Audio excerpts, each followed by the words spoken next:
Infertility treatment? No way, we don't need that. All you need to do is take care of the household chores for the family. What? That's... I turned pale at Jack's unexpected words. It was as if he was treating me like a mere housekeeper. I spent every day holding these feelings of frustration. Then, while cleaning Jack's room, I discovered something. It was a childbirth DVD of a woman I didn't know. Who is this woman? As I was at a loss for what to do, a man named Michael appeared.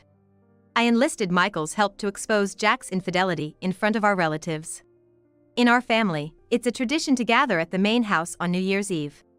I made a proposal to my in-laws to get their cooperation.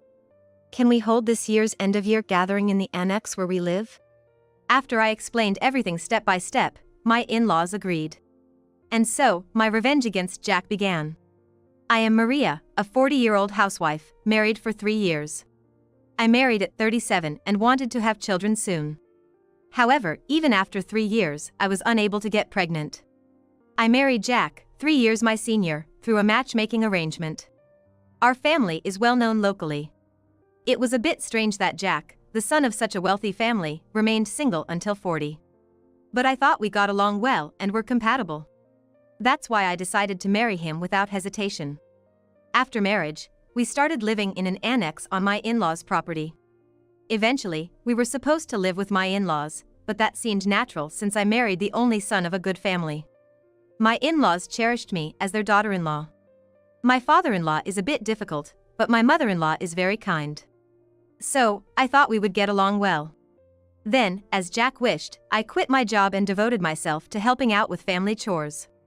I've always liked helping others. I was supposed to start a happy married life, just like in my dreams. However, about a year into the marriage, Jack started to change. Initially, Jack was kind.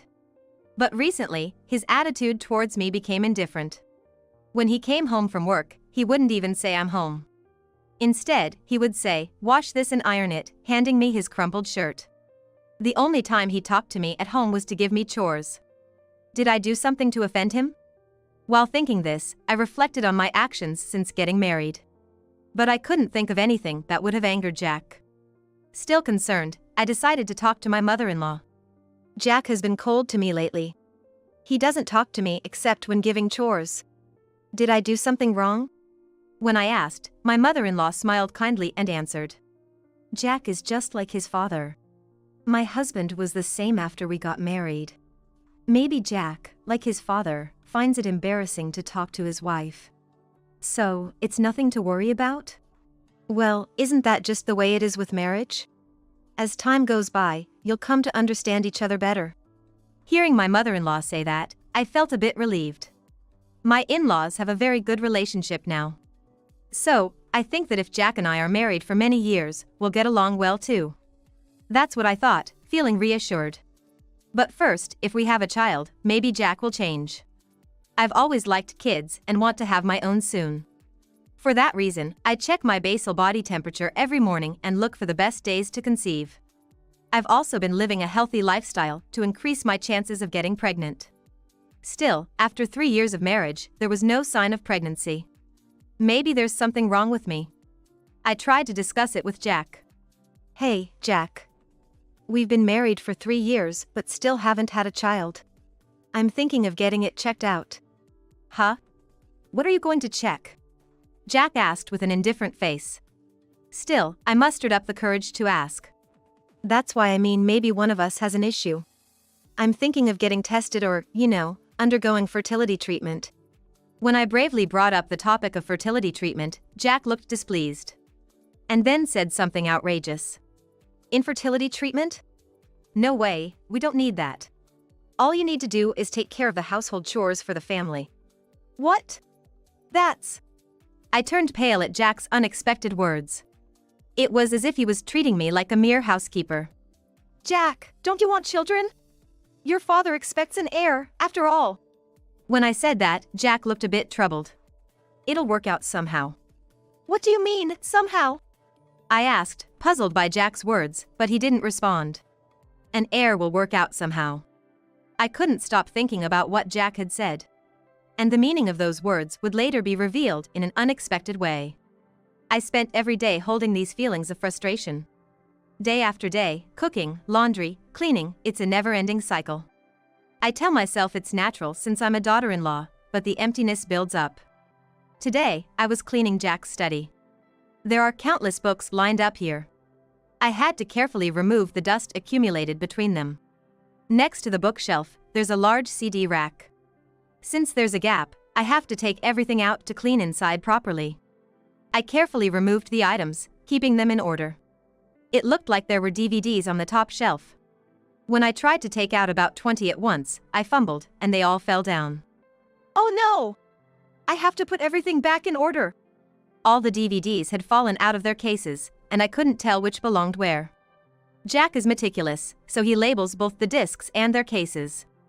I started comparing the labels on the discs with those on the cases. Among them, one caught my eye. I didn't know the content, but it read November 30th, 2022, birth of Ethan. Ethan? Who's that? When I saw that, I remembered Jack's words.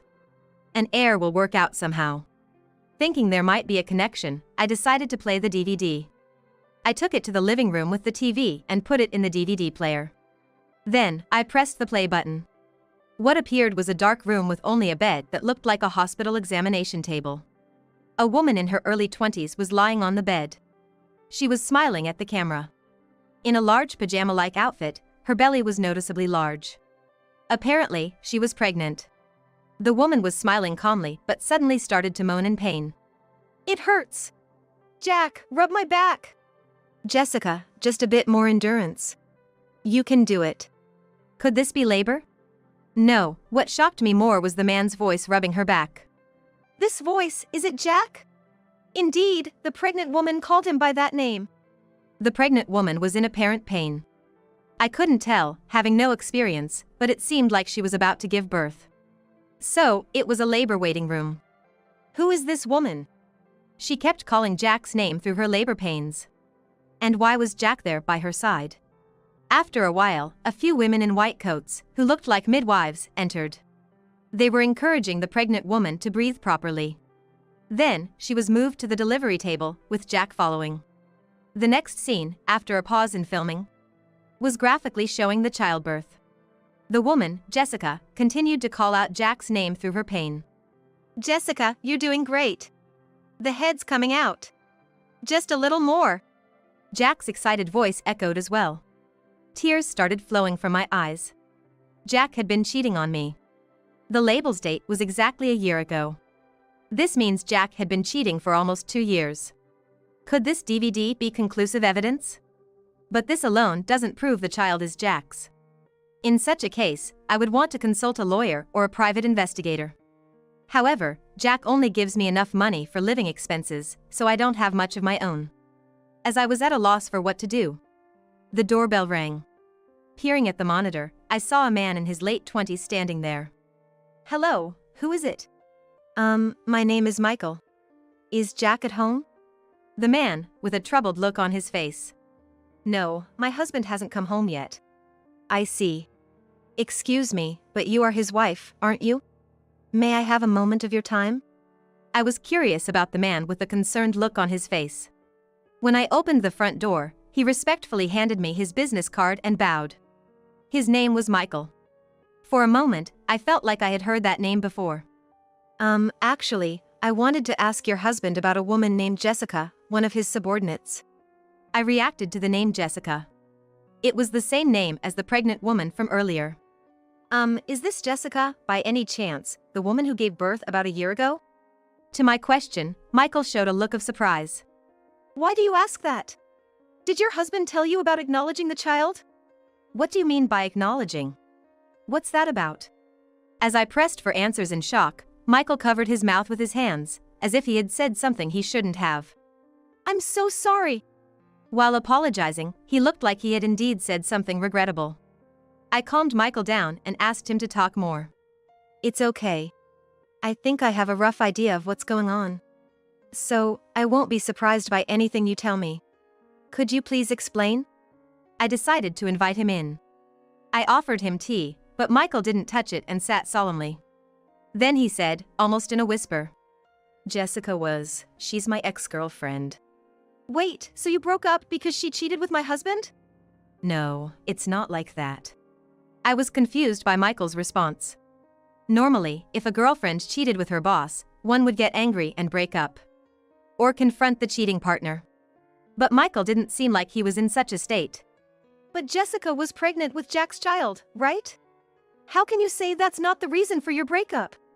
It's different. Jessica's child is actually mine. I was taken aback by Michael's sudden loud declaration. More than that, what did he mean by the child not being Jack's? You just said that Jack acknowledged the child, right? Does he know it's not his child? I don't know about that.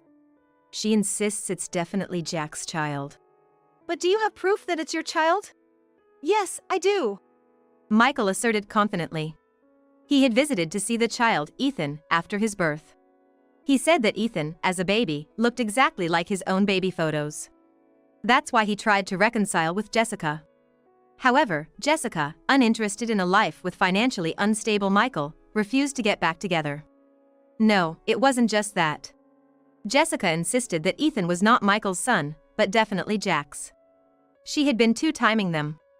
Since then, she had Jack acknowledge Ethan and was receiving child support and living expenses from him. Jack would get angry when I asked how much he earned, replying, "Why do you need to know that?" Now it made sense. He didn't want the amount of his salary known, for that reason. I felt overwhelmed with a sense of helplessness. Michael, unable to give up on his child, had hired a private investigator.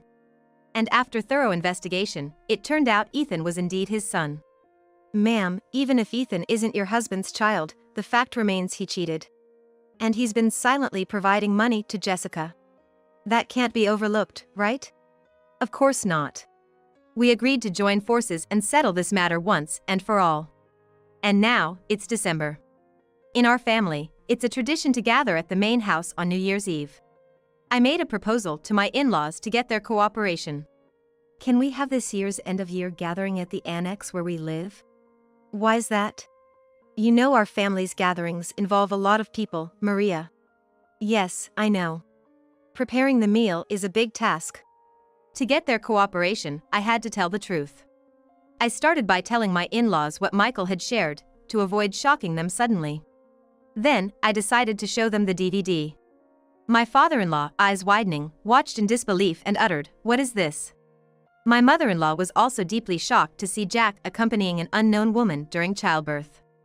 I explained the plan that Michael and I had devised and asked for their help. All right. I don't know how this will go, but let's cooperate. Yes, we need to make things clear with Jack. Having my in-laws' support was reassuring. All that was left was to wait for New Year's Eve. A month passed, and it was New Year's Eve night. Our relatives gathered at our house. In the annex's living room, we set up a long table, barely big enough, and arranged the food on it. The relatives all wondered, why are we gathering here? Before we began eating, my father-in-law stood up to address everyone. Good evening, thank you for joining our family's traditional gathering. It's a bit cramped, but today, we have something important to show you, which is why we're gathered here in the young couple's annex. We don't have the equipment to play this DVD back in the main house. When my father-in-law said that, I also stood up. Ladies and gentlemen, before we dine, please watch this video. I said this, turned on the TV, and started preparing the DVD player. What is it? Some interesting video? Jack asked me with a smirking expression, unaware of the fate that awaited him. As soon as I pressed play, Jack's face froze. Suddenly, the labor waiting room appeared, with Jessica lying down. Is this? Hey, stop it, Maria! The relatives around us began to murmur in confusion. What's this all about? Who's that pregnant woman? All eyes turned to Jack. Realizing the trouble, Jack frantically searched for the DVD player's remote. But anticipating this, I had hidden the remote. When Jack realized the remote was missing and approached the DVD player, my father-in-law held him back. Stop! Please stop! Jack struggled to stop the playback. But my father-in-law and I firmly restrained him. Jack, don't make it worse. Just watch quietly, Jack. Hearing his parents' words, Jack, almost in tears, fell silent. Meanwhile, the childbirth DVD continued playing. Is this Jack's secret child? Oh my! To think someone in our family has a mistress. If this gets out, we won't be able to show our faces around here. Amid the uproar, with some relatives crying, I addressed everyone to calm them down. Everyone, please calm down. This baby being born is not Jack's child. But Jack was there, right? The pregnant woman kept calling his name in pain. Everyone looked at me, confused. Jack was the most shocked of all. Maria, how did you know that? Oh? So, you knew it too? That he wasn't your child? When I pressed him, Jack covered his mouth with an awkward awe. Why did you acknowledge him if you knew he wasn't yours? And you've been paying child support every month. Well, that's... Jack, sweating on his forehead, was at a loss for words. Acknowledgement? Child support? And yet he's not your child? Explain that properly. Yeah. We can't accept this as it is. Everyone was accusing Jack in unison. But Jack himself couldn't seem to spit out the truth. My mother-in-law, unable to hold back any longer, prostrated herself in front of everyone, crying. Everyone, I am so sorry. It was my fault for not raising him right. While sobbing, I rubbed her back with both hands. No, it's not your fault. I am going to call someone who will testify now. That's right, I forgot. I'm sorry for losing my composure. My mother-in-law raised her tearful face. Jack, sensing something was off, confronted me. What's going on? What are you all planning? Quiet, Jack. This mess is your fault in the first place. Yes, even if the child isn't yours, the fact remains you cheated. The room fell silent at the in-laws' words. It was about time to make the call. I took out my phone and dialed someone. A few minutes later, the doorbell rang. It was Michael, who had been waiting nearby. Behind Michael was Jessica, carrying Ethan. When I let them into the living room, the relatives started murmuring. Isn't that the pregnant woman from before? Yes, that's her. And this man, Michael, is the real father of the child. I introduced Michael to everyone as planned. Michael followed our plan perfectly, bringing Jessica with him. The plan was this. Michael went to Jessica and told her that Jack's family had found out about his secret child. He lied that Jack could no longer pay child support and was transferring custody to Michael. Believing this, Jessica would surely panic. So Michael said, I can't suddenly become a father, and suggested they come to our house to discuss child support. Normally, a mistress wouldn't come to the house. But Jessica seemed desperate for money. Thinking Jack would help her, she came. Because Michael knew how Jessica would think, he brought her here as planned. As expected, Jessica yelled at Jack on seeing him. What? You're not paying child support anymore? And even giving custody to this poor man is cruel. What? I didn't say any of that. Tricked you, Jessica. What? It was a lie? Yes. The part about my wife finding out is true. That's why you had to come here. To pay for your cheating and tricking us into child support. That's terrible. You tricked me. But it's true that I, Jack's wife, found out. So, it was necessary for you to come here. To make amends for cheating and deceitfully taking child support. Hearing my words, Jessica's face gradually turned pale. It's not a lie. Ethan is definitely Jack's child. That's right. Ethan is my son, and I plan to make him my heir. Jack defended Jessica, saying that.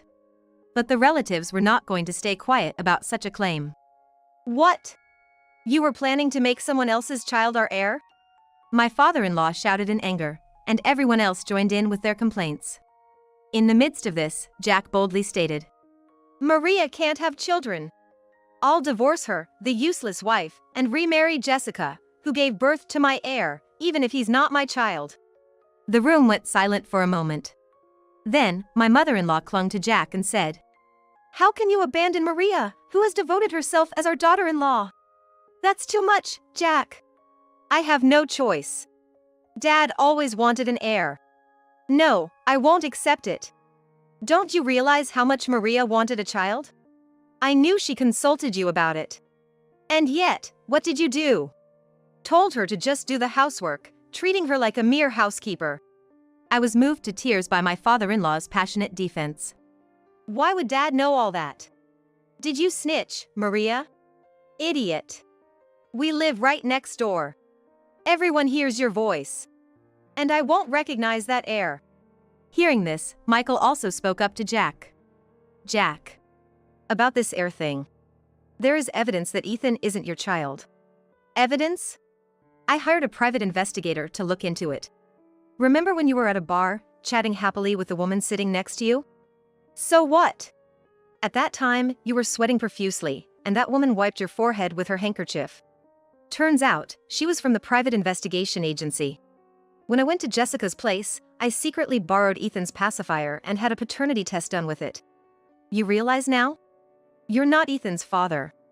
And by the way, Ethan's blood type is AB. You should have known that since you were there. Maria, what's your husband's blood type? O type, so there's no way they can be related. Jack said he was a type when filing the acknowledgement, knowing Jessica is B type. For the record, I'm a type. With these facts revealed, Jack nearly broke into tears. I got tested. The results said it was highly unlikely for me to father a child. Hearing this unexpected fact from Jack, I couldn't hide my surprise. Why didn't you tell me earlier? We could have sought treatment. I was embarrassed. And with the neighbors watching, I couldn't go for treatment. So, I acknowledged Ethan. That's impossible now. Silently give back the custody to his real father, Michael. No! Stop it! Suddenly, Jessica, who had been silent, burst into tears. I wanted to bear Jack's child and become part of this family. I don't want this poor man. What? Who's poor? That's right. Michael isn't poor. Michael and I looked at Jessica as if mocking her. What are you talking about? Michael works at a small town factory with a low salary. Are you just pretending? At Jessica's loud voice, Ethan in her arms started crying. Michael quickly approached and embraced Ethan firmly. Poor thing. You're a mother, don't shout like that. There, good boy. As Michael soothed Ethan, the boy stopped crying and smiled. You can see Ethan knows his dad, even if they haven't lived together. And Jessica, Michael isn't just pretending. I handed Ethan to Michael, letting him explain further. I work at a subcontractor for my parents' company. What? What does that mean? Ever heard of M Corporation? Asked by Michael, Jessica opened her mouth in shock. That's the biggest local company. You mean you're related to that? That company is managed by my father. As his successor, I'm learning about the fieldwork at its subcontracting factory. Knowing this unexpected fact about Michael, Jessica was left gaping in surprise. Then, suddenly, she smiled happily and said, Yay! So Ethan's dad is going to be the company president? Then I'll be the president's wife someday. Jessica, thinking such convenient thoughts, snatched Ethan from me. Hugging him tightly, she said, Ethan, we'll live with Dad from now on. No. I'll take Ethan, but I won't be with you. I'll raise him at my parents' home. That seemed only natural to me. However, Jessica, turning pale, desperately resisted. Why? I'm his mother. Why would you do that? Of course. You've been nothing but lies, chasing after men with money. How can anyone trust you? No, I won't lie anymore. Please. Let me stay with Ethan. He needs me. Jessica looked at Michael pleadingly. But Michael's decision was unwavering. Ethan was even trying to look away from Jessica. She no longer had the right to be a mother. Jessica. There's something you need to say first. You had an affair with your boss, and now his wife and relatives are here. Shouldn't you apologize? Well, that's... Jessica was at a loss, with the relatives watching. I seized the opportunity to confront her. Well, regardless of whose child it is, your affair with Jack is a fact. We'll be demanding proper compensation for that. No! I don't want to! What a shameless woman! Settle your dues properly! The relatives echoed the sentiment. And of course, Jack, you'll be paying compensation too. I looked sternly at Jack. Then, my father-in-law also spoke to Jack. Not just that. Having someone in our family causing such a scandal is a disgrace to us in the eyes of society. Therefore, Jack, you must leave our house. Yes, he's a disgrace to the family. Right. Leave now. The relatives' accusations made Jack shrink. Then, he looked at me with pleading eyes. Maria, I was wrong. I'll pay the compensation, please help me. I was speechless at his pathetic state. But Jack, undeterred, continued. Wait, if I'm kicked out, you'll struggle too, right? So ask Dad to let me stay. He'll listen if you ask. No, that's not necessary. I'll also leave after divorcing you. I firmly responded, feeling relieved. I couldn't help but notice Jack's bewildered expression. What are you talking about? How will you live if you leave? A housewife like you can't make it on her own. No, that's fine. Michael suddenly interjected, surprising Jack even more. Jack, didn't you know? Maria was the secretary to the president of my company before she got married. My dad still laments losing her. She was the best secretary he ever had. So, after the divorce, she'll work for us again. Yes, I had been the secretary to the president of M Corporation before getting married. Jack, who showed no interest in my job at the matchmaking meeting, had no idea. Michael never showed his face at the company when I was working there, so we didn't recognize each other. That's why when I first met Michael, his name sounded familiar, like I had heard it somewhere before. That's the situation, Jack. So please, divorce me. Maria was such a good daughter-in-law, but I understand. Miyoshi's president is a good acquaintance of mine, so we'll likely keep in touch with Maria. Yes, I want to keep in touch with Maria too. Thank you. I hope to continue our relationship. Tears in my eyes, I clasped hands with my in-laws. Then, Michael left with Ethan. Jessica stayed behind for negotiations on compensation. The same was true for Jack. We couldn't just let him leave without discussing compensation and property division, which lasted until morning. As a result of the discussions, we split the marital assets and Jack paid me a compensation for his infidelity. And so, Jack was disowned by his in-laws. Having never lived outside his family's property, Jack struggled even with the moving arrangements. Furthermore, his workplace's boss was acquainted with my former father-in-law. The rumor of his affair with Jessica, his subordinate, spread quickly. Needless to say, his colleagues' attitudes towards him changed for the worse. Jessica resigned early and returned to her parents' home. However, it turned out that her father, who also knew my former father-in-law, was furious about her affair with her boss and making another man acknowledge a child born from another relationship, and quickly kicked her out. Now, after paying me the compensation, Jessica is said to be working at a nightclub, her savings depleted. All this information came from my former father-in-law, with whom I still keep in contact. I was again amazed by the extent of his connections. Eventually, Jack, too, resigned from his job after much personal turmoil. He has since gone somewhere to look for work, but I have no idea where. As for me, I was rehired by M Corporation and am working as the president's secretary. Michael is still at the subcontracting factory. He says he wants to stay at his familiar workplace while Ethan is still a preschooler, ready to rush over if anything happens. Truly, he's a great hands-on dad. I had wanted children myself, but now I'm so fulfilled with my job, I think I'm okay without getting married again. However, about a year later, after Ethan started attending daycare, Michael was set to join the parent company. At first, he would be a trainee. Then one day, to my surprise, Michael proposed to me. I was genuinely shocked by the suddenness. Really? There's quite an age gap between us, are you sure? When I asked, Michael responded with a smile. I've decided ever since you got divorced. Ethan is attached to you, and besides, my dad says it has to be Maria. I know I'm younger, but please, will you marry me? Moved by Michael's sincerity, I was drawn to him. And so, we got married. Now, it's Michael, Ethan, and the new life growing inside me, a child from Michael and me. We're building a happy family together.